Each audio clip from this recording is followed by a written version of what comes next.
欢迎来到热点新闻频道，请订阅并关注以获取最新资讯。程毅逆袭成古装巨星，陈晓稳扎稳打成名，娱乐圈拼搏故事令人动容。陈晓早就靠古装剧跻身娱乐圈，而程毅那时候在他旁边跑龙套的小角色，居然成了古装剧里的大明星，真是让人惊掉下巴。这两位的经历，出发时走的路各自不同，但在某个地方却恰好碰了一下头，之后就各自绽放了。程毅这小子其实叫傅诗琪，生于1990年5月17号，出生地是湖南的怀化辰溪，真是个偏僻的地方啊。我家没啥大来头，就是平常百姓，父母也是老实巴交的老头老太太。小时候他也没啥特别的才华，就跟个普通小屁孩一样。上了高中，这小子对演戏忽然来了兴趣，可那时他连是个啥都不明白，就像看天上的星星一样懵懂。为了冲刺中戏，他费尽心思找了个怀化的老师来补习，天天跟书本杠上，照着文化课和表演基本功猛练，结果真把中央戏剧学院给拿下来了。2011年，他一毕业就像热锅上的蚂蚁，脑袋里全是星光大海的幻想，直奔娱乐圈去了。第一部戏是古装剧《唐宫美人天下》，里面我演了个叫冯小宝的小配角，真是可怜巴巴的。这角色出场的次数少得像一只绝种的动物，观众看完估计都不知道他是个啥模样。这家伙可真是不讲究，能当上演员就偷着乐了。那年头，他瞅见王的女人正在找演员，立马跑去试戏，结果给弄到个叫柴头的陈晓书童角色。这角色真是存在感为零，跟陈晓一块儿站着简直就是个装饰品。那时候的程毅，皮肤乌黑的像烧焦的馒头，造型跟农民工似的。导演还觉得他长得不好看，差点就把他舍弃了。他就是不甘心，哭着喊着拼命要机会，结果终于混得留下来了。拍《王的女人》那会儿，他拼得跟个马似的。陈晓那时候已经是电影圈的顶梁柱，呼风唤雨的，程毅站在他附近简直就像个路边的小蚂蚁。他从来不觉得自己比别人差，总是抓着机会瞅瞅别人的招数，想着自己哪儿还需要补课。过了几年，他也是忙得不可开交。2012年出演了部叫《奇怪的爱情》的片子，扮演了男主角苏阳。结果这电影就像小溪里的石头，没怎么激起浪花。2013年演了《原谅我》，没时间爱你。2014年又搞了部《女生宿舍》，这两部都是那种预算不高的剧儿，反响就像水面上的微波，平淡无奇。他那会儿就跟个默默无闻的小虫子一样，拼命忙活，积攒本事，却偏偏没得露脸的机会。说到2012年那部《乍情》，他演的苏阳可真是个难搞的角色。电影里爱情和悬疑交织，可惜票房跟评价都不太妙。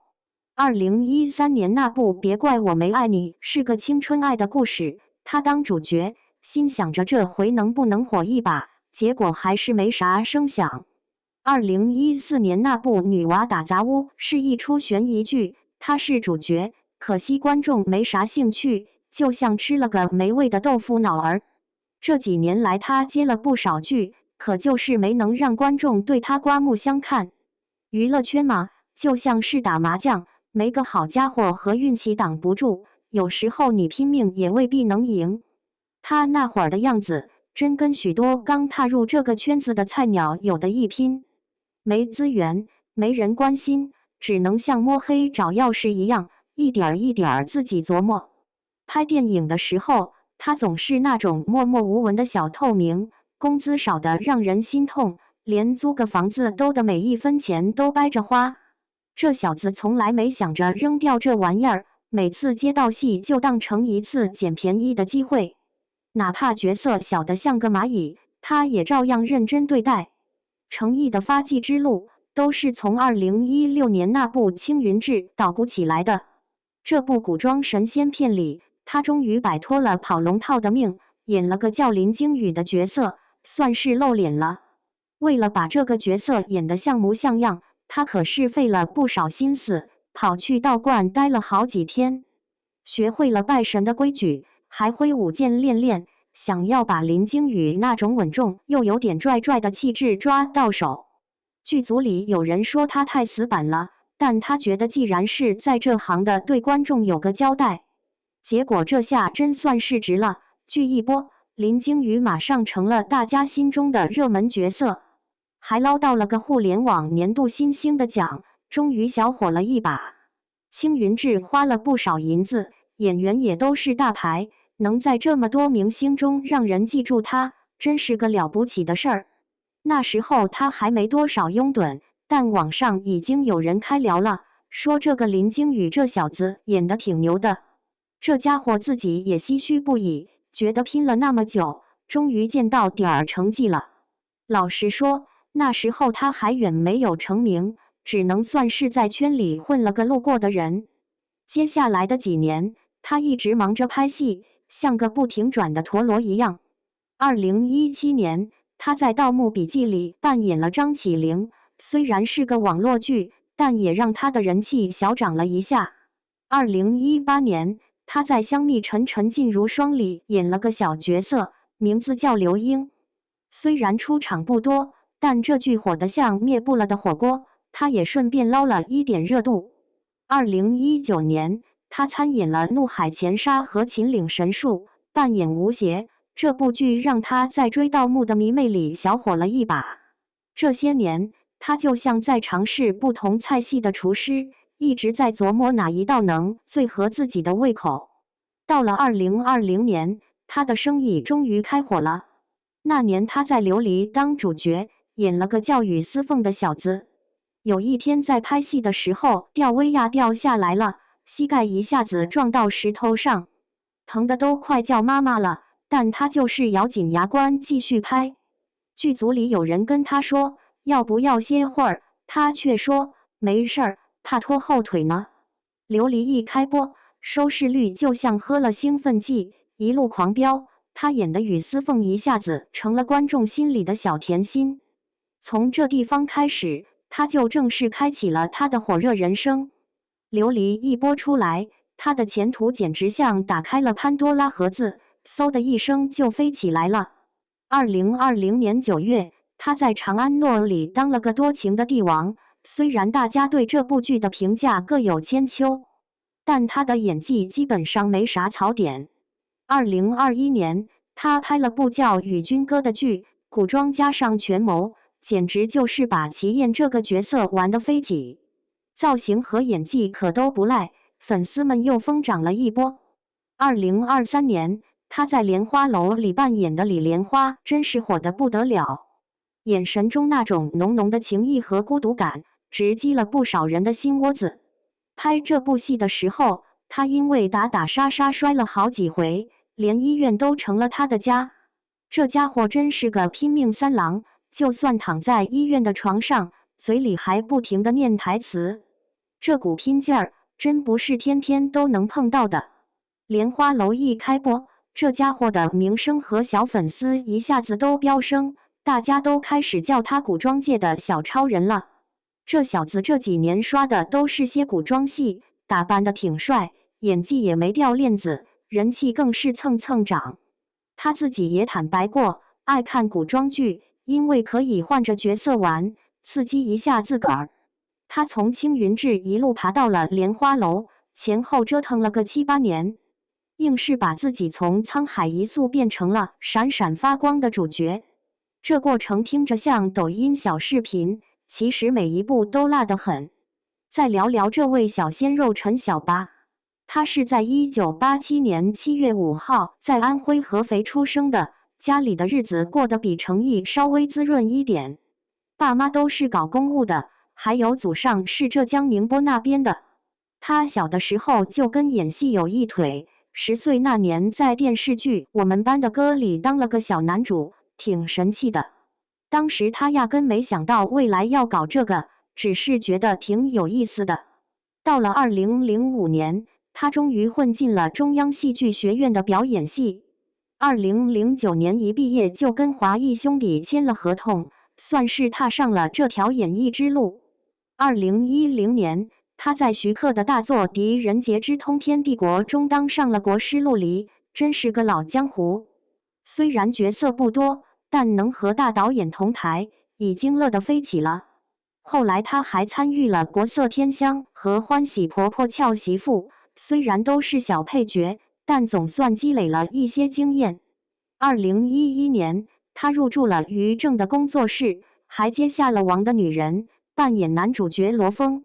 这部剧让他小有名气，长得帅，演得也行，观众都把他认出来了。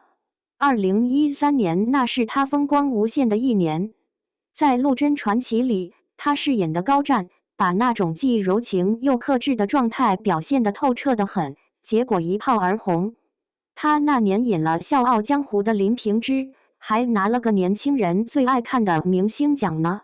2014年，他在《神雕侠侣》中饰演杨过，有人对他的造型吐槽不停，但他的表演还是顶住了压力。接下来的几年里，他的生意就像开了挂一样，稳稳当当的。2017年，他在那年《花开月正圆》中演个叫沈星移的小伙子，原本是个混世大魔王，却把这个角色演得有模有样，观众纷纷赞同。2022年，他和刘亦菲一起出演《梦华录》，饰演顾千帆。这部剧火得不行，他的古装造型和演技再度受到了好评，还捞了个最佳古装男演员奖。2023年，他在《陈年旧事》中扮演了一个老警察，这可是一出烧脑的剧。结果他转行一步到位，真是厉害哄哄。2024年，他又拍了个小日子，成了个土里土气的老公，观众们也都乐得欢腾。陈晓这10几年差不多一路绿灯，没有啥绕道的经历。他起步的时候就不差，手底下有点料，演得也不错，一路顺风顺水。这小子可真是个低调的种，八卦传闻与他无缘，整天就埋头演戏，跟观众关系杠杠的。陈晓和程毅的缘分是在2011年的一部叫《王的女人》的剧里开启的。那会儿，陈晓是舞台的主心骨，程毅是个小跟班，扮演他的书呆子。程毅那个时候可谦虚了，遇到机会就拉着陈晓聊演戏，陈晓也是个实在人，乐意给他指点几句。演戏的时候，程毅东奔西跑，忙活杂事，陈晓瞅着他那股卖力劲儿，也心想这小子未来肯定不简单。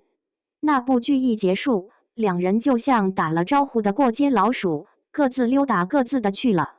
程毅还在一边小打小闹，陈晓却已经搂着大戏奔腾而来。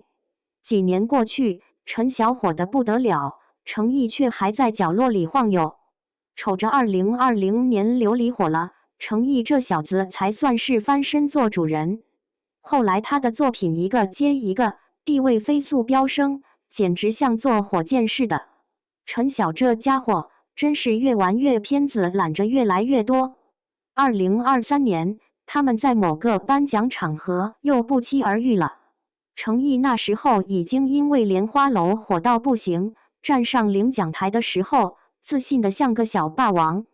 陈晓在下面瞅着，心里估计感动得像个小鹿乱撞。